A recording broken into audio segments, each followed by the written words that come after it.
S25 Ultra. അപ്പോൾ ഞാനിത് ഉപയോഗിക്കാൻ തുടങ്ങിയിട്ട് ഏകദേശം 2 ആഴ്ചയായി കേട്ടോ. അപ്പോൾ അതിൻ്റെ ഒരു യൂസർ എക്സ്പീരിയൻസും അതിൻ്റെ ഒരു റിവ്യൂ ആയിട്ട് പറയാമെന്ന് വിചാരിച്ചു. നിങ്ങളിപ്പോൾ ഒരുപാട് ടെക് റിവ്യൂവേഴ്സിൻ്റെ റിവ്യൂസും കാര്യങ്ങളൊക്കെ കണ്ടിട്ടുണ്ടാവും.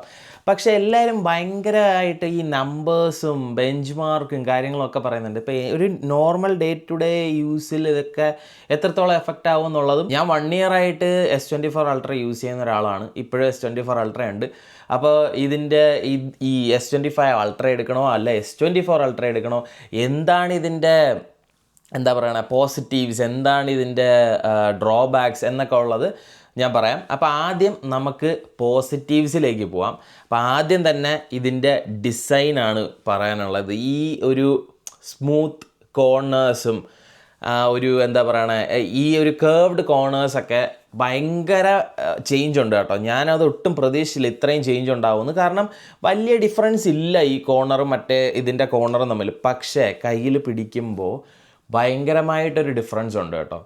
അതായത് വെയിറ്റ്, അതുപോലെ തന്നെ പറയാനുള്ള കാര്യമാണ് വെയിറ്റും നല്ല ഡിഫറൻസ് ഉണ്ട്. നമുക്ക് 2 ഫോണും കയ്യിലെടുക്കുമ്പോഴത്തേക്കും നല്ലൊരു ഡിഫറൻസ് ഫീൽ ചെയ്യും ഈ ഫോണിന്. ഈ ഫോൺ ഞാൻ ആദ്യമൊക്കെ എടുത്ത് ഉപയോഗിച്ചുകൊണ്ടിരുന്നപ്പോൾ എനിക്കൊരു കൊച്ചു ഫോൺ ഉപയോഗിക്കുന്ന പോലെ ഒരു ഫീല് കിട്ടി. കാരണം അത്രയ്ക്ക് എന്താ പറയുക കയ്യിൽ അത് അത്രയ്ക്ക് എർഗണോമിക് ആയിട്ടുള്ളൊരു ഡിസൈനാണ്. അതിൽ അടിപൊളിയാണ്. പിന്നെ ഇതിൻ്റെ ഡിസ്പ്ലേ ഒരു രക്ഷയില്ല കേട്ടോ. അടിപൊളി ഡിസ്പ്ലേയുടെ കാര്യം പറയുമ്പോൾ വേറൊരു കാര്യം കൂടെ പറയാനുള്ളത്, ഇതിൻ്റെ ബെസൽസ് എല്ലാം കുറച്ചുകൂടെ ഒന്ന് അവർ റിഫൈൻ ചെയ്തിട്ടുണ്ട്. ഭയങ്കര ഹ്യൂജ് ഡിഫറൻസ് ഒന്നുമല്ല, എന്നാൽ അത് ബെസൽസ് ട്രിം ചെയ്തിട്ടുണ്ട്. നിങ്ങൾക്ക് അറിയാവുന്നുള്ളത് പോലെ തന്നെ നേരത്തെ ഉണ്ടായിരുന്ന പോലെ തന്നെ ആൻറ്റി റിഫ്ലക്റ്റീവ് കോട്ടിംഗ് ഉണ്ട്. അപ്പോൾ അത് കുറച്ചുകൂടെ ഇമ്പ്രൂവ് ചെയ്തിട്ടുണ്ട് എന്നാണ് സാംസങ് പറയുന്നത്. അപ്പോൾ എനിക്ക് S24 Ultra ആയിട്ട് ഒരു വലിയ ഡിഫറൻസ് തോന്നിയില്ല. പിന്നെ ഞാൻ പറഞ്ഞതുപോലെ S24 Ultra'യിൽ ഞാൻ ടെമ്പേർഡ് ഗ്ലാസ് ഒട്ടിച്ചിടുന്നു. അപ്പോൾ അത് ഞാൻ ഇതിൽ ചെയ്തിട്ടില്ല. അപ്പോൾ അതിൻ്റെ ഒരു നല്ലൊരു ഡിഫറൻസ് ഫീൽ ചെയ്യുന്നുണ്ട്. പിന്നെ അതുപോലെ തന്നെ ഡിസ്പ്ലേയുടെ കാറ്റഗറിയിൽ വരുന്ന വേറൊരു സംഭവമാണ് ഇവർ കൊണ്ടുവന്ന ആ ഒരു പ്രോ സ്കെയിലർ ഫീച്ചർ. അത് നമുക്ക് മറ്റേ QHD റെസൊല്യൂഷൻ ഉണ്ടെങ്കിൽ മാത്രമേ അത് വരുള്ളൂ. അപ്പോൾ വീഡിയോസ് കാണുമ്പോൾ കുറച്ചുകൂടെ വൈബ്രൻറ്റും കുറച്ചുകൂടെ നല്ലൊരു ക്രിസ്പായിട്ട് നമുക്ക് ഫീൽ ചെയ്യും. നല്ല രസമാണ് ഇതിൽ ഒരു 4K റെസൊല്യൂഷൻ വീഡിയോ, നല്ല ഒരു വൈബ്രൻ്റ് ആയിട്ടുള്ള ഒരു വീഡിയോ ഒക്കെ കാണുമ്പോൾ നല്ല രസമാണ് ഇതിൻ്റെ അകത്ത് കാണാൻ വേണ്ടിയിട്ട്. അത് നല്ല ഡിഫറൻസ് ഫീൽ ചെയ്തു എനിക്ക് സൈഡ് ബൈ സൈഡ് കമ്പയർ ചെയ്തപ്പോൾ. പിന്നെ S25 Ultra എടുക്കാൻ എന്നെ പ്രേരിപ്പിച്ച വൺ ഓഫ് ദ ഫാക്ടർ എന്ന് പറയുന്നത് സ്നാപ്ഡ്രാഗൺ എലീറ്റ് ചിപ്സെറ്റാണ്. ഒരു രക്ഷയില്ല. ഞാൻ കോൾ ഓഫ് ഡ്യൂട്ടി കളിച്ചു, 1-2 ഗെയിംസ് അല്ലാതെ കളിച്ചു. എല്ലാം വളരെ സ്മൂത്താണ്. അതിൻ്റെ ഇൻ്റർഫേസ് ആണെങ്കിലും എന്താ പറയണേ, നമ്മൾ ഫോണുമായിട്ടുള്ള ബാക്കിയുള്ള ആപ്സും എല്ലാം വളരെ വളരെ അടിപൊളിയായിട്ട് വളരെ സ്മൂത്തായിട്ടാണ് ഹാൻഡിൽ ചെയ്യുന്നത്. അതുപോലെ തന്നെ നിങ്ങൾക്ക് അറിയാവുന്നത് പോലെ തന്നെ ഒരുപാട് AI ഫീച്ചേഴ്സ് ഉണ്ട്. അതിനെപ്പറ്റി ഞാൻ പറയാം. AI ഫീച്ചേഴ്സും എല്ലാം നമ്മുടെ ഈ റാമും ഇതിൻ്റെ CPU-യും എല്ലാം നല്ലതായിട്ട് യൂസ് ചെയ്യുന്ന ഫീച്ചേഴ്സാണ്. അപ്പോൾ അതൊന്നും ഒരു ഇഷ്യൂ ഇല്ല, ഒരു ലാഗും ഇല്ല, ഒരു ഇതും ഇല്ല. എല്ലാം നമ്മൾ ആപ്പുകൾ മാറ്റുമ്പോഴാണെങ്കിലും ഒക്കെ അടിപൊളിയായിട്ട് നമുക്ക് നാവിഗേറ്റ് ചെയ്യാനും അത്രയും അടിപൊളി സ്മൂത്തുമാണ്. പക്ഷേ അതിൻ്റെ ഒരു ഇതെന്ന് പറഞ്ഞു കഴിഞ്ഞാൽ നമ്മുടെ S24 Ultra'യിലും ഇതുപോലെയൊക്കെ തന്നെ ആയിരുന്നു. ഇത്രയും സ്നാപ്പിയർ ആണോ എന്ന് ചോദിച്ചാൽ അല്ല, കുറച്ചുകൂടെ കുറവായിരിക്കും. പക്ഷേ അത് രണ്ടും കൂടെ കമ്പയർ ചെയ്താലേ ഉള്ളൂ. അല്ലാതെ നിങ്ങളിപ്പം ഡയറക്റ്റ് S24 Ultra എടുക്കുകയാണെന്നുണ്ടെങ്കിൽ നിങ്ങൾക്കത് മനസ്സിലാവത്ത് പോലുമില്ല. കാരണം അത്രയും അടിപൊളി ഫോണാണ് S24 Ultra. അപ്പോൾ അതിൽ നിന്ന് വലിയൊരു ഹ്യൂജ് ഡിഫറൻസ് ഒന്നും ഉണ്ടാക്കിയില്ല ഇതിലോട്ട്. പക്ഷേ എന്നാൽ പോലും നമുക്ക് രണ്ടും കൂടെ കമ്പയർ ചെയ്യുമ്പോൾ നമുക്ക് ആ ഒരു ഡിഫറൻസ് ഫീൽ ചെയ്യുന്നുണ്ട്. അതുപോലെ തന്നെ വേറൊരു കാര്യം പറയാനുള്ളതെന്ന് വെച്ചാൽ നമ്മുടെ കോർണിംഗ് ഗൊറില്ല ആർമർ 2 ആണ് ഗ്ലാസ് ഇട്ടേക്കുന്നത്. അപ്പോൾ നേരത്തെ തന്നെ ഞാൻ ടെമ്പേർഡ് ഒട്ടിച്ചിരുന്നു. പക്ഷേ കുറേ റിവ്യൂവേഴ്സ് പറയുന്നത് ഞാൻ കേട്ടു, അവരാരും ടെമ്പേർഡ് യൂസ് ചെയ്യാതെ തന്നെ അവരുടെ ഫോണിൽ സ്ക്രാച്ചസോ ഒന്നും ഇല്ലായിരുന്നു. അപ്പോൾ അതിനെക്കാട്ടിയും ബെറ്ററാണ് ഇതിൻ്റെ ഗ്ലാസ് എന്നാണ് പറയുന്നത്, ഇതിൻ്റെ സ്ക്രീൻ എന്നാണ് പറയുന്നത്. അപ്പോൾ അത് അടിപൊളിയായിരിക്കും. പക്ഷേ ഞാൻ ടെമ്പേർഡ് ഒട്ടിക്കും കേട്ടോ, എനിക്ക് പേടിയാണ്. കാരണം 2-3 തവണ താഴെ വീണ് പൊട്ടിയതാ. പിന്നെ മോനുണ്ട്, അപ്പോൾ അവൻ എപ്പോഴാണ് എടുത്തെറിയുക എന്ന് പറയാൻ പറ്റില്ല. അതുകൊണ്ട് ഞാൻ ടെമ്പേർഡ് ഒട്ടിക്കുമായിരിക്കും. അപ്പോൾ ഞാൻ വേറെ കുറേ കാര്യങ്ങൾ പറയാനുണ്ട്, അത് ഞാൻ അവസാനം പറയാം. ഇതിൻ്റെ ഡ്രോബാക്സിൻ്റെ കൂട്ടത്തിൽ ഞാൻ പറയാം. വേറെ ഒരു എന്താ പറയുക, ഒരു ഹ്യൂജ് ചേഞ്ച് ആയിട്ട് ഇവർ കൊണ്ടുവന്നത് 50 മെഗാ പിക്സലിൻ്റെ വൈഡ് ആംഗിൾ ലെൻസാണ് കൊണ്ടുവന്നിട്ടുള്ളത്. അപ്പോൾ അതിൻ്റെ യൂസേജ് വരുന്നതെന്ന് പറഞ്ഞാൽ നല്ല അടിപൊളി മാക്രോ ഷോട്ട്സ് എടുക്കാൻ പറ്റും. എനിക്ക് S24 അൾട്രയിൽ എനിക്ക് ക്യാമറ വിഭാഗത്തിൽ എനിക്ക് പോരായ്മയായിട്ട് തോന്നിയത് മാക്രോ ഷോട്ട്സ് എടുക്കുമ്പോഴാണ്. നമുക്ക് ഒരുപാട് അടുത്ത് പോകാൻ പറ്റില്ല, അപ്പം തന്നെ അത് ബ്ലർ ഔട്ട് ആവും. പക്ഷേ ഇത് കുറേ കൂടെ അടിപൊളിയായിട്ട് നല്ല അടിപൊളി പിക്ചേഴ്സ് കിട്ടുന്നുണ്ട് കേട്ടോ. അപ്പോൾ എന്തായാലും അത് ഒരു വലിയൊരു ഡിഫറൻസ് ആണ് ഇവർ ഈ 25 അൾട്രയിൽ കൊണ്ടുവന്ന 50 മെഗാ പിക്സലിൻ്റെ വൈഡ് ആംഗിൾ ലെൻസ്. ക്യാമറയുടെ കാര്യം പറയുന്നതിൻ്റെ കൂട്ടത്തിൽ ഒരു കാര്യം കൂടെ പറയാനുള്ള ഇതിൻ്റെ ലോഗ് ഫുട്ടേജ് അടിപൊളിയാണ് കേട്ടോ. കളർ ഗ്രേഡിങ് ചെയ്യാൻ ആഗ്രഹമുള്ളവരാണെങ്കിൽ അടിപൊളിയാണ്. ഇല്ല എന്നുണ്ടെങ്കിൽ നമുക്ക് നമ്മുടെ സാംസങ്ങിൽ തന്നെ നമുക്ക് ഫോണിൽ തന്നെ നമ്മൾ ലോഗ് ഫുട്ടേജ് എടുത്തിട്ട് നമുക്കത് കൺവേർട്ട് ചെയ്ത് നമുക്ക് കളർ ഗ്രേഡ് ചെയ്തെടുക്കാൻ പറ്റും. പക്ഷേ അതിൽ വലിയ യൂസ് ഒന്നുമില്ല, കാരണം നമ്മൾ ഫീച്ചർ ഉപയോഗിക്കുന്നത് പോലെ ഓക്കെ കളർ കൺവേർഷൻ ചെയ്യുക, അപ്പോഴത്തേക്കും കളറിലേക്ക് വരും. പക്ഷേ അവിടെ വരുന്ന നമ്മൾ നോർമൽ ഫുട്ടേജ് എടുക്കുന്നതിനെക്കാട്ടിയും നല്ലൊരു ഡിഫറൻസ് ഉണ്ടാവും ഈ ലോഗ് ഫുട്ടേജ് എടുത്തിട്ട് കളർ ഗ്രേഡ് ചെയ്തെടുക്കുമ്പോൾ. പക്ഷേ കളർ ഗ്രേഡിംഗ് എന്ന് പറയുന്നത് ഒരു ഹെഫ്റ്റി ആയിട്ടുള്ളൊരു പ്രോസസ്സാണ്. ഒരുവിധപ്പെട്ട ആരും അങ്ങനെ ചെയ്യാൻ പോകുന്നില്ല. ഇപ്പം നല്ല ഭയങ്കരമായ വിഷ്വൽസൊക്കെ ഉണ്ടെങ്കിലേ ഞാൻ ലോഗ് ഫുട്ടേജ് യൂസ് ചെയ്യാറുള്ളൂ. അപ്പോൾ ലോഗ് ഫുട്ടേജ് കളർ ഗ്രേഡ് ചെയ്തെടുക്കാൻ ഭയങ്കര പാടാണ്. അപ്പോൾ അങ്ങനെ ഒരു അഡ്വാൻറ്റേജ് ഇതിൽ പ്രൊവൈഡ് ചെയ്തിട്ടുണ്ട്. എനിവേയ്സ് അത് ഒരു ഓപ്ഷൻ അങ്ങനെ പ്രൊവൈഡ് ചെയ്തത് വളരെ നല്ലൊരു കാര്യമായിട്ടാണ് എനിക്ക് ഫീൽ ചെയ്യുന്നത്. അപ്പോൾ എന്തായാലും അങ്ങനെ ഒരു ഓപ്ഷനുണ്ട്. പിന്നെ ഇതിൻ്റെ ഈ ഫോണിൽ എന്നെ ഇമ്പ്രസ് ചെയ്തിട്ടുള്ള ഒരൊറ്റ കാര്യമുണ്ട് കേട്ടോ, ഓഡിയോ എറേസർ.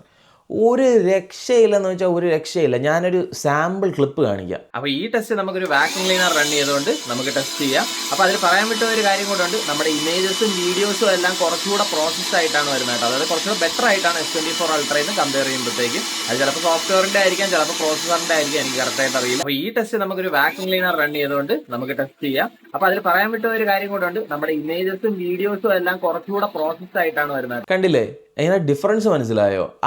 അത് ഭയങ്കര ഒരു മാജിക്ക് പോലെയാണ്. നമ്മളെ ഒന്നും കേൾക്കാത്ത ഒരു ഇതിൽ നിന്ന് പെട്ടെന്ന് നമ്മുടെ വോയിസ്, പിന്നെ ഓബിയസ്ലി ഈ വോയിസ് ഇത് ചെയ്തെടുക്കുമ്പോൾ ചെറിയ ഒരു നമ്മുടെ ഒരു ആർട്ടിഫിഷ്യാലിറ്റി കയറി വരും നമ്മുടെ വോയിസിൽ. കാരണം അത് മറ്റേ വോയിസൊക്കെ നള്ളിഫൈ ചെയ്ത് വിടുമ്പോഴത്തേക്കും വരുന്ന ഒരു ആർട്ടിഫിഷ്യാലിറ്റി ഉണ്ട്, ഇല്ല എന്നല്ല.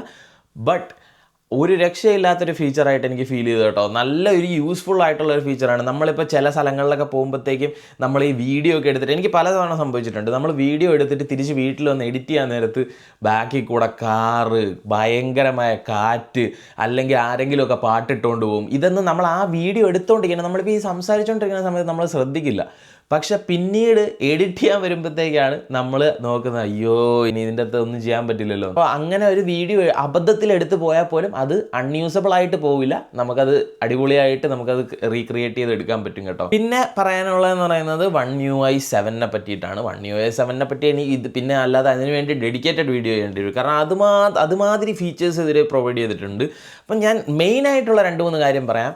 എനിക്ക് യൂസ്ഫുൾ ആയിട്ട് എനിക്ക് ഫീൽ ചെയ്ത കാര്യം ഈ സംഭവമാണ്.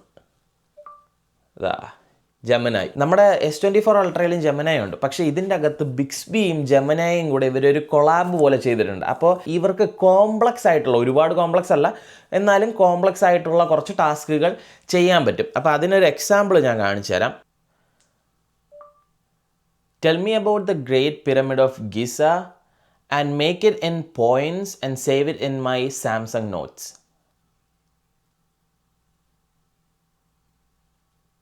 Sure. Saved as a note. കണ്ടോ, ഇത് നമുക്കിനി സാംസങ് നോട്ട്സ് എടുക്കുന്ന സമയത്ത് നോട്ട്സ് ആയിട്ട് കിടപ്പുണ്ട്. കണ്ടോ,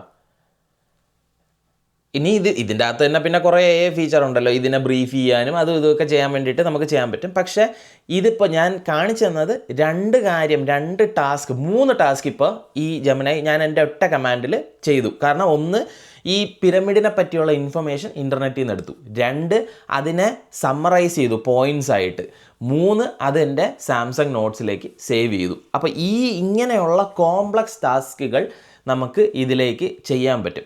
അപ്പോൾ ആ ഒരു ഇംപ്ലിമെൻറ്റേഷൻ എനിക്ക് ഭയങ്കരമായിട്ട് ഇഷ്ടപ്പെട്ടു. പിന്നെ ഉള്ളതാണ് നമ്മുടെ നൗ ബാർ. നമുക്ക് അറിയാമല്ലോ ഈ ഒരു സംഭവം നമുക്ക് പുതിയതായിട്ട് വന്നൊരു ഫീച്ചറാണ്. അങ്ങനെ കുറേ ഫീച്ചേഴ്സ് ഇവർ കൊണ്ടുവന്നിട്ടുണ്ട്. ഇവിടെ നിന്ന് എടുക്കുമ്പോൾ നോട്ടിഫിക്കേഷനും ഇവിടെ നിന്ന് എടുക്കുമ്പോൾ സെറ്റിങ്സും ഒക്കെ പോകുന്ന ഒരുപാട് ഫീച്ചേഴ്സ് കൊണ്ടുവന്നിട്ടുണ്ട്. അപ്പോൾ ഇതിനെപ്പറ്റിയും ഞാൻ ഡ്രോബാക്സിൻ്റെ സെഷനിൽ പറയണോ ഇവിടെ പറയണോ എന്നുള്ളൊരു കൺഫ്യൂഷനാണ്. അല്ലെങ്കിൽ ഇവിടെ പറയാം. ഈ ഫോണ് ഇതിൻ്റെ ഡിസൈൻ ഉൾപ്പെടെ ഈ ഫോൺ ഇപ്പോൾ ഒരാളുടെ കയ്യിൽ കൊടുത്ത് ഒരു ഐഫോൺ ഭയങ്കര, അതായത് ലൈഫ് ലോങ് ഐഫോൺ യൂസറായിട്ടുള്ള ഒരാളുടെ കയ്യിൽ കൊടുത്ത് യൂസ് ചെയ്യാൻ പറഞ്ഞു കഴിഞ്ഞാൽ അവർക്ക് ഒരു 80-90% അവർക്ക് യൂസ് ചെയ്യാൻ പറ്റും. കാരണം അത്രത്തോളം സിമിലറാണ് ഇൻ്റർഫേസസും ഫോണിൻ്റെ ആ ഒരു എന്താ പറയുക ഷേപ്പ് ഉൾപ്പെടെ ഇച്ചിരി സിമിലർ ആയി വരാൻ തുടങ്ങിയിട്ടുണ്ട്. അപ്പോൾ അങ്ങനെയുള്ള ഫീച്ചേഴ്സ് ഉള്ളത് കൊണ്ട് ഇപ്പോൾ എൻ്റെ ഒരു വിശ്വാസം എന്ന് പറയുന്നത് ഈ സാംസങ് ഇപ്പോൾ ആപ്പിളിൻ്റെ യൂസേഴ്സിനെ സാംസങ്ങിലേക്ക് കൊണ്ടുവരാൻ വേണ്ടിയിട്ടാണോ ഇത് ചെയ്യണമെന്നറിയില്ല. പക്ഷെ അതവർക്കൊരു ഡ്രോബാക്കും കൂടെ ആണ്. കാരണം സാംസങ്ങിൻ്റെ യൂസേഴ്സിന് ഈസി ആയിട്ട് ഐഫോണിലേക്കും പോവാം. അപ്പോൾ അങ്ങനെ ഒരു എന്താ പറയുക ഒരു സ്റ്റാൻഡർഡൈസേഷൻ കൊണ്ടുവരാൻ വേണ്ടിയിട്ടാണോ ഇവർ ചെയ്യുന്നതെന്ന് എനിക്കറിയില്ല. എനിവേയ്സ് ഐഫോണിൻ്റെ മാതിരി ആയിട്ടുണ്ട് സെറ്റിങ്സ്. പക്ഷേ ഇതിൽ എനിക്ക് ഒരു കാര്യം ഇഷ്ടമുള്ളതെന്ന് പറയുന്നത് ആപ്പിൾ കൊടുക്കുന്ന പോലെയുള്ള കസ്റ്റമൈസേഷൻ അല്ല ആൻഡ്രോയിഡ് കൊടുക്കുന്നത്. അതുകൊണ്ട് തന്നെ നമുക്ക് ഈ സെറ്റിങ്സ് നമുക്ക് മാറ്റാൻ പറ്റും, പണ്ടത്തത് പോലെ ആക്കാൻ പറ്റും. ഒരു സ്വൈപ്പിൽ നോട്ടിഫിക്കേഷൻ വരുന്ന സെറ്റിങ്സ് വരുന്നതും രണ്ടാമത്തെ സ്വൈപ്പിൽ നോട്ടിഫിക്കേഷൻ വരുന്നതുമായിട്ട് നമുക്ക് സ്വിച്ച് ചെയ്യാൻ പറ്റും. അത് മാത്രമല്ല ഇത് ഇങ്ങനെ നമ്മളിങ്ങനെ നോട്ടിഫിക്കേഷൻസ് എടുത്തിട്ട് സെറ്റിങ്സ് എടുക്കണമെങ്കിൽ ഇങ്ങനെ മാറ്റിയാൽ മതി. അങ്ങനെ ഒരു ഓപ്ഷനും കൂടെ ഉണ്ട്. അപ്പോൾ അതുകൊണ്ട് ഞാനത് കീപ്പ് ചെയ്യുവാണ്. എനിക്കത് കുഴപ്പമില്ലാന്ന് തോന്നി, അതുകൊണ്ട് കീപ്പ് ചെയ്യുന്നു. അപ്പോൾ എനിവേയ്സ് അതാണ് One UI-ൽ. പിന്നെ One UI-ലുള്ള ചേഞ്ച് എന്ന് പറയുന്നത് നമ്മുടെ എന്താ പറയണം ഡ്രോയിങ് അസിസ്റ്റ്. നമ്മുടെ ഇപ്പോൾ ഒരു ഫോട്ടോ എടുത്തു കഴിഞ്ഞാൽ നമുക്ക് നമ്മുടെ ഫോട്ടോ തന്നെ നമുക്ക് കാർട്ടൂണിഷ് ആയിട്ടോ അല്ലെങ്കിൽ ആനിമേ ആയിട്ടോ അല്ലെങ്കിൽ വാട്ടർ കളറായിട്ടോ ഒക്കെ നമുക്കതങ്ങനെ മാറ്റിയെടുക്കാൻ പറ്റും. അങ്ങനെ നമ്മുടെ സ്കെച്ചായിട്ടൊക്കെ മാറ്റിയെടുക്കാൻ പറ്റും. അങ്ങനെ ഒരു ഫീച്ചറുണ്ട്. പിന്നെ ആസ് യൂഷ്വൽ മറ്റേ നമ്മുടെ എന്താ പറയുക ഒബ്ജക്റ്റ് എറൈസറൊക്കെ കുറേ കൂടെ ഒപ്റ്റിമൈസ് ചെയ്തിട്ടുണ്ട്. ഇപ്പം നല്ല അടിപൊളിയായിട്ട് ഒബ്ജക്റ്റ് എറൈസ് ചെയ്യുന്നുണ്ട്. AI-യുടെ കാര്യത്തിൽ ആപ്പിളൊക്കെ ഭയങ്കര പിന്നിലോട്ടാണ് ഇപ്പോഴും. സാംസങ്ങിൻ്റെ ഒരു ഇതിലോട്ടൊന്നും ടിയറിലോട്ടൊന്നും എത്തിയിട്ടില്ല. അപ്പോൾ അതാണ് One UI-ൻ്റെ ഫീച്ചേഴ്സ്. വേറൊരു കാര്യം, ഞാൻ ഇൻസ്റ്റാഗ്രാമിലും എനിക്ക് കുറേ പേര് എനിക്ക് അയച്ചു തന്നൊരു വീഡിയോ ആണ് കേട്ടോ. ഈ ഒരു പുള്ളിക്കാരിയുടെ ഫോണ് ഭയങ്കരമായിട്ട് S25 Ultra ഭയങ്കരമായിട്ട് ഹീറ്റ് ചെയ്യുന്നു എന്നുള്ളൊരു ഇഷ്യൂ, പിന്നെ എന്തോ ഒരു ബഗ്ഗിൻ്റെ കാര്യമൊക്കെ പറയുന്നത്. എനിക്ക് അങ്ങനെയൊന്നും ഫേസ് ചെയ്തില്ല. ചിലപ്പോൾ ആ പുള്ളിക്കാരിയുടെ യൂണിറ്റിൻ്റെ ഡിഫക്റ്റീവ് യൂണിറ്റ് ആയിരിക്കും പുള്ളിക്കാരിക്ക് കിട്ടിയത്. എൻ്റെ ഇതിന് ഒരു കുഴപ്പമില്ല. ഞാൻ അന്ന് പറഞ്ഞതുപോലെ ഞാൻ കോൾ ഓഫ് ഡ്യൂട്ടിയുടെ മാക്സിമം സെറ്റിങ്സിലാണ് ഞാൻ ഇട്ടേക്കുന്നത്. ഒരു ഇതുമില്ല. ഫ്രെയിം റേറ്റ് ആണെങ്കിലും ഗ്രാഫിക്സ് ആണെങ്കിലും ഫുൾ മാക്സിമത്തിലാണ് ഇട്ടത്. ഞാൻ 2.5 മണിക്കൂറോളം കണ്ടിന്യൂസ് കളിച്ചു. അപ്പോൾ 2.5 മണിക്കൂർ കോൾ ഓഫ് ഡ്യൂട്ടി കണ്ടിന്യൂസ് ഇത്രയും high resolution high frame rate ഇട്ട് ഗെയിം കളിച്ചിട്ട് പോലും എനിക്ക് ഹീറ്റിംഗ് ഇഷ്യൂ വന്നില്ല. പ്ലസ് ഞാൻ കേസും ഇട്ടിട്ടുണ്ടായിരുന്നു. ആ 2.5 മണിക്കൂറൊക്കെ ആയപ്പോഴാണ് ചെറിയൊരു വാമായി തുടങ്ങിയത് ഫോൺ. അല്ലാതെ എനിക്ക് ഹീറ്റിംഗ് ഇഷ്യൂ ആയിട്ട് എനിക്ക് ഫീൽ ചെയ്തൊന്നുമില്ല. അത് സ്ക്രീനൊന്നും എനിക്കൊരു ഹീറ്റിംഗ് ഒന്നും എനിക്ക് തോന്നിയില്ല. അപ്പോൾ അതുകൊണ്ട് അതാണ് എൻ്റെ എക്സ്പീരിയൻസ് കേട്ടോ. എനിക്കറിയില്ല ബാക്കിയുള്ളവരുടെ യൂണിറ്റ്സ് ഒക്കെ എങ്ങനെയാണെന്നും. വേറെ ഇനി എന്താ പറയുക കുറേ കണ്ടിന്യൂസ് വീഡിയോ ഒക്കെ പ്ലേ ചെയ്യുമ്പോഴൊക്കെ ഹീറ്റ് ആവുമെന്നൊന്നും എനിക്കറിയില്ല. എനിക്ക് ഇതുവരെ ഹീറ്റിംഗ് ഇഷ്യൂ ഒന്നും വന്നിട്ടില്ല. അപ്പോൾ അത് കൂടെ മെൻഷൻ ചെയ്യണമെന്നുണ്ടായിരുന്നു. അപ്പോൾ ഇനി നമുക്ക് ഡ്രോബാക്സിലേക്ക് പോവാം. അപ്പോൾ എന്തൊക്കെയാണ് ഡ്രോബാക്സ് എന്ന് പറഞ്ഞു കഴിഞ്ഞാൽ, ഈ ഫസ്റ്റ് കാര്യം എല്ലാവരും പറഞ്ഞൊരു കാര്യമാണ്, എല്ലാ യൂട്യൂബേഴ്സും എല്ലാ റിവ്യൂവേഴ്സും പറഞ്ഞൊരു കാര്യമാണ്. ഒരു ഇന്നോവേഷനും ഇല്ല. നമുക്കൊരു ഫോൺ എടുക്കണം എന്ന് തോന്നാനുള്ള ഒരു ഇന്നോവേഷനും ഇല്ല. അപ്പം നിങ്ങൾ വിചാരിക്കും നീ പിന്നെ എന്തിനെടുത്ത് S24 Ultra കയ്യിൽ ഇരുന്നിട്ട് S25 Ultra എടുത്ത് എന്തിനെന്നല്ലേ. എൻ്റെ കയ്യിൽ S22 Ultra ഉണ്ടായിരുന്നു. അപ്പം ഞാൻ അത് ട്രേഡ് ചെയ്തിട്ടാണ് ഞാൻ S25 Ultra എടുത്തത്. അതിൻ്റെ റീസൺ ബീങ് ഞാൻ പറഞ്ഞല്ലോ, എനിക്ക് സ്നാപ്ഡ്രാഗൺ എലീറ്റ് ചിപ്സെറ്റ് എനിക്ക് യൂസ് ചെയ്യണമെന്ന് എനിക്കൊരു ആഗ്രഹം ഉണ്ടായിരുന്നു. അപ്പോൾ എനിക്ക് S22 Ultra ഞാൻ ട്രേഡ് ഇൻ ചെയ്തപ്പോൾ എനിക്ക് അത്യാവശ്യം നല്ലൊരു വാല്യൂ കിട്ടി. അപ്പോൾ അതുകൊണ്ടാണ് ഞാൻ ഇതെടുത്തത്. കാരണം അത് 3 ജനറേഷന് മുന്നേ ഉള്ള ഫോണാണ്. ഇനി ഞാൻ വെയിറ്റ് ചെയ്താൽ ചിലപ്പോൾ ട്രേഡ് ഇൻ വാല്യൂ താഴെ പോവും. അതും 256 GB ഒക്കെ. അപ്പോൾ അതുകൊണ്ട് ഞാൻ നോക്കിയപ്പോൾ എനിക്ക് അടിപൊളി പ്രൈസായിട്ട് എനിക്ക് കിട്ടി. അതുകൊണ്ടാണ് ഞാൻ S25 Ultra എടുത്ത്. ഇല്ലെങ്കിൽ ഞാൻ ഉറപ്പായിട്ട് ഞാൻ എടുക്കില്ലായിരുന്നു. കാരണം ഒരു ഡിഫറൻസും ഇല്ല. ഞാൻ റിവ്യൂസ് കണ്ടു, ആരും ഒരു അഭിപ്രായം പറയുന്നില്ല. എല്ലാവരും പറയുന്നുണ്ട് എന്താ പറയണ സോഫ്റ്റ്വെയർ വൈസും AI വൈസും ഒക്കെ ഭയങ്കരമായ ഫീച്ചേഴ്സൊക്കെ ഉണ്ട്. പക്ഷേ ഈ സോഫ്റ്റ്വെയർ വൈസ് വരുന്ന ഫീച്ചേഴ്സ് എല്ലാം S24 Ultraയ്ക്കും 23 Ultraയ്ക്കും 22 Ultraയ്ക്കും ഒക്കെ ഇവർ സോഫ്റ്റ്വെയർസ് ഇംപ്ലിമെൻറ്റ് ചെയ്ത് കൊടുക്കും. അപ്പോൾ വലിയ ഡിഫറൻസ് ഒന്നുമില്ലല്ലോ. ഹാർഡ്വെയർ വൈസ് ഒന്നുമില്ല. ഈ പറയുന്ന ഡിസൈനും അതുപോലെ തന്നെ ഒരു 50 MP ക്യാമറ ലെൻസ് അപ്ഗ്രേഡും അല്ലാതെ ഹാർഡ്വെയർ ഫീച്ചേഴ്സ് വളരെ കുറവാണ്. അപ്പോൾ അതെനിക്ക് എന്താ പറയണ, നമ്മൾ ഇവർ ശരിക്കും പറഞ്ഞാൽ ഇപ്പോൾ ഐഫോണുമായിട്ട് വലിയൊരു വ്യത്യാസം ഇല്ലാത്തതുപോലെ പോവാണ് ഇപ്പോൾ സാംസങ്. കാരണം കഴിഞ്ഞ വർഷം ഇറക്കിയ ഫോണിന് അത്യാവശ്യം നല്ല സെയിൽസ് ഉണ്ടായിരുന്നു, നല്ല ലാഭം ഉണ്ടാക്കി, എല്ലാവരും ഈ phone off the year award കൊടുത്തൊരു ഫോണാണ്. പിന്നെ എന്തിനാണ് ചേഞ്ച് ചെയ്യണമല്ലേ? അതുകൊണ്ട് ഇവർ അതേപോലെ തന്നെ ഇറക്കി. അതിൽ വരുന്ന ഏറ്റവും വലിയൊരു ഡ്രോബാക്കാണ്, അതാണ് എൻ്റെ രണ്ടാമത്തെ പോയിന്റ്, ബാറ്ററി.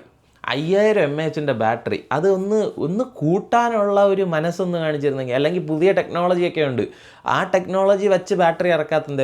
വേറെ കമ്പനികൾ ഫോൺ ഇറക്കുന്നുണ്ടല്ലോ, അപ്പോൾ എന്തുകൊണ്ട് സാംസങ് അത് ചെയ്യുന്നില്ല? ഇപ്പോൾ $2500 കൊടുത്ത് നമ്മളൊരു ഫോൺ എടുക്കുവാണ്. അപ്പോൾ ആ ഫോണിൽ ഈ പറയുന്ന ഒരു ഫീച്ചേഴ്സും ഇല്ല. പുതിയ ഫീച്ചേഴ്സ് ഉണ്ട്, ചിലപ്പം S26 ഇറക്കുമായിരിക്കും, ആദ്യം തന്നെ ഇറക്കണ്ട, ഒപ്റ്റിമൈസ് ഒക്കെ ആയിട്ട് ഇറക്കാം എന്ന് വിചാരിച്ചത് കൊണ്ടായിരിക്കും. ബാറ്ററി അറ്റ്ലീസ്റ്റ് സൈസ് കൂട്ടാമായിരുന്നു, ഒരു 5500 mAh എങ്കിൽ തന്നതെങ്കിൽ കുഴപ്പമില്ലായിരുന്നു. പക്ഷേ പിന്നെ വേറെ കുറേ യൂട്യൂബേഴ്സ് പറയുന്നത് ഞാൻ കേട്ടതാണ്, ബാറ്ററി ഇതിൻ്റെ ഈ ചിപ്സെറ്റിൻ്റെ ഒരു മികവ് വെച്ചിട്ട് കുറച്ചുകൂടെ ഹോൾഡ് ചെയ്യുന്നുണ്ട് ബാറ്ററി ചാർജ് എന്ന്. എനിക്ക് അങ്ങനെ ഫീൽ ചെയ്തില്ല. എനിക്ക് 24 അൾട്രയിൽ ഹോൾഡ് ചെയ്യുന്നതിനെ കാട്ടി ഒരു വളരെ നമുക്ക് എന്താ പറയുക, നമുക്ക് അങ്ങനെ ഒരു ഡിഫറൻസ് തോന്നാത്ത രീതിയിലാണ് എനിക്ക് ബാറ്ററി ഹോൾഡ് ചെയ്ത് ഫീൽ ചെയ്തിട്ടുള്ളത്. കാരണം ഞാൻ രാവിലെ ഇപ്പോൾ 7 മണിക്കാണ് എനിക്ക് ജോലിയെങ്കിൽ ഞാൻ ഫുൾ ചാർജ് ചെയ്തിട്ടായിരിക്കും പോകുന്നത്. ഞാൻ തിരിച്ചെത്തുന്ന സമയത്ത് തന്നെ അതൊരു 30-40 റേഞ്ചിലേക്ക് പോകും. പിന്നെ ഞാൻ എത്തുന്നത് 3 മണിക്കാണ്. ഇപ്പം ഞാൻ 3 മണി തൊട്ട് ഞാൻ ഫോണിൽ ഇൻസ്റ്റാഗ്രാമോ അല്ലെങ്കിൽ യൂട്യൂബോ അങ്ങനെയുള്ള കാര്യങ്ങളൊക്കെ ചെയ്യുകയാണെന്നുണ്ടെങ്കിൽ എനിക്ക് എൻ്റെ ഒരു ഡേ ഫിനിഷ് ചെയ്യുന്നതിന് മുന്നേ തന്നെ ബാറ്ററി എംപ്റ്റി ആവും. ആ ഒരു സംഭവമുണ്ട്. പക്ഷേ ഈ എന്താ പറയുക, സ്റ്റാൻഡ് ബൈ ടൈം കുറച്ചുകൂടെ കൂടുതൽ കിട്ടിയായിട്ട് ഫീൽ ചെയ്തു. നമ്മളൊന്നും ചെയ്തില്ല എന്നുണ്ടെങ്കിൽ ഫോണിലെ ബാറ്ററി മറ്റേതിൽ നിന്ന് ഡ്രെയിൻ ആവുന്നതിനെ കാട്ടി ഇത് നിൽക്കുന്ന പോലെ തോന്നിയിട്ടുണ്ട്. ചാർജിങ് സ്പീഡും അല്പം റിഫൈൻഡ് ആയതുപോലെ തോന്നി. അതേപോലെ തന്നെ ചാർജിങ് സ്പീഡ്, അത് പറഞ്ഞു വന്നപ്പോഴാണ്, എന്ത് ചാർജിങ് സ്പീഡാണ് ഈ പറയുന്ന, എന്താ പറയുക, 45 വാട്ടം കണ്ട 45 വാട്ടിൻ്റെ ബാക്കിയുള്ള കമ്പനികൾ ഇറക്കുന്ന സൂപ്പർ ഫാസ്റ്റ് ചാർജിങ് കാണുമ്പോൾ കൊതിയാവുകയാണ്. എന്തുകൊണ്ട് സാംസങ് ഇറക്കുന്നില്ല? ബാറ്ററിയുടെ ഹെൽത്തിന് വേണ്ടിയിട്ടാണോ എന്നൊന്നും എനിക്കറിയില്ല. എന്തായാലും ഇവരുടെ ഒരു സ്റ്റെബിലിറ്റി അല്ലെങ്കിൽ ഒരു റെപ്യൂട്ടേഷൻ കളയാതിരിക്കാൻ വേണ്ടിയിട്ടായിരിക്കും ഇവർ റിസ്ക് എടുക്കാത്തത്. പക്ഷേ റിസ്ക് എടുക്കാതെ വരുമ്പോൾ ഫെബ്രുവരി ആയതേ ഉള്ളൂ, ഇപ്പം തന്നെ ഇവരുടെ ഹെഡായിട്ടുള്ള സ്പെക്കുകളുള്ള ഫോണുകൾ ഇഷ്ടംപോലെ മാർക്കറ്റിലുണ്ട്. ഈ പൈസയും ആവത്തില്ല. അതായത് S24 അൾട്രയുടെ ഒരു നെക്സ്റ്റ് അപ്ഗ്രേഡ് എന്ന് പറയാൻ പറ്റത്തില്ല, ഒരു അപ്ഡേറ്റ് എന്ന് വേണമെങ്കിൽ പറയാം. അപ്ഡേറ്റഡ് ആയിട്ടുള്ള ഒരു ഫോൺ, അതിൻ്റെ അകത്ത് കുറച്ച് സോഫ്റ്റ്വെയർ അപ്ഡേറ്റ്സും ഒരു ക്യാമറയിൽ ചെറിയൊരു ട്വീക്കും അങ്ങനെയൊക്കെ ചെയ്തിട്ട് ഇറക്കിയ ഒരു ഫോൺ എന്നേ പറയാൻ പറ്റുള്ളൂ. അല്ലാതെ 25 അൾട്ര ഒരു എൻ്റെ ഇയർ കഴിഞ്ഞ് റിഫൈൻഡ് ആക്കി ഇറക്കിയ ഒരു പുതിയ മോഡലായിട്ട് കൺസിഡർ ചെയ്യാൻ പറ്റില്ല. അതുപോലെ തന്നെ ഇവന്മാരുടെ ഏറ്റവും വലിയൊരു അടി കിട്ടിയൊരു സംഭവമാണ് ഈ ഒരു സാധനം. എന്തോന്ന് പറയാൻ, ഇവന്മാർ ഈ ഫീച്ചർ എടുത്ത് കളഞ്ഞേണ്ട ഒരാവശ്യമില്ലായിരുന്നു. ഞാൻ യൂസ് ചെയ്യാറില്ല ഈ ഫീച്ചർ. ഞാൻ പേഴ്സണലി ഇത് വെച്ച് ഫോട്ടോ എടുക്കാനോ അല്ലെങ്കിൽ മറ്റേ ജസ്റ്റേഴ്സ് കാണിക്കാനോ ഒന്നും ഞാൻ യൂസ് ചെയ്തിട്ടില്ല പേഴ്സണലി. ഞാൻ ചിലപ്പോൾ മറ്റേ 1% പെടാത്ത ആളായത് കൊണ്ടായിരിക്കും. അവർ സാംസങ് പറയുന്ന 1% ആൾക്കാർ മാത്രമേ ഇത് യൂസ് ചെയ്യുന്നുള്ളൂ, അതുകൊണ്ടാണ് എടുത്ത് കളഞ്ഞത്.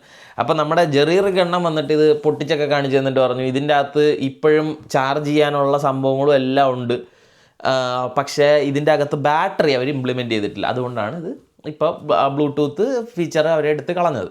അപ്പോൾ അതും കൂടെ ഒന്ന് ഇംപ്ലിമെൻറ്റ് ചെയ്തിരുന്നെങ്കിൽ പഴയതുപോലെ തന്നെ നിന്നേനല്ലോ, എടുത്ത് കളയേണ്ട ആവശ്യമില്ലായിരുന്നല്ലോ. എനിവേയ്സ്, അപ്പോൾ അത് എൻ്റെ ഒരു ഒപ്പീനിയനാണ്. ഞാനത് ഉപയോഗിക്കാറില്ല, എന്നാലും ഒരുപാട് പേര് അതിന് ഹേറ്റഡ് പറയുന്നത് ഞാൻ കണ്ടു, അതുകൊണ്ട് പറഞ്ഞതാണ്. പക്ഷേ ഇതിൻ്റെ ഡിസൈൻ കുറേ പേര് കംപ്ലൈൻറ്റ് പറഞ്ഞൊരു കാര്യമാണ്, S24 അൾട്രയുടെ ഡിസൈൻ ഭയങ്കര കാണാൻ നല്ല ഭംഗിയാണെന്ന്. പക്ഷേ ഉപയോഗിക്കുമ്പോഴാണ്ട് അതിൻ്റെ പാട് എന്ന് വെച്ചാൽ എനിക്ക് പേഴ്സണലി ഫീൽ ചെയ്തതാണ് കേട്ടോ. കുറേ നേരം കയ്യിൽ ഇങ്ങനെ പിടിച്ച് നമ്മൾ യൂസ് ചെയ്യുമ്പോഴത്തേക്ക് ഇവിടെ ഇങ്ങനെ കുഴിഞ്ഞിറങ്ങും, നല്ല പെയിനാണ്. പക്ഷേ ഇത് അങ്ങനെ ഒന്നുമില്ല. അതേപോലെ തന്നെ വെയിറ്റ് കുറച്ചതും വളരെ നല്ലൊരു കാര്യമാണ്. അപ്പോൾ അത് ജസ്റ്റ് ഒന്ന് റീമെൻഷൻ ചെയ്തതേ ഉള്ളൂ.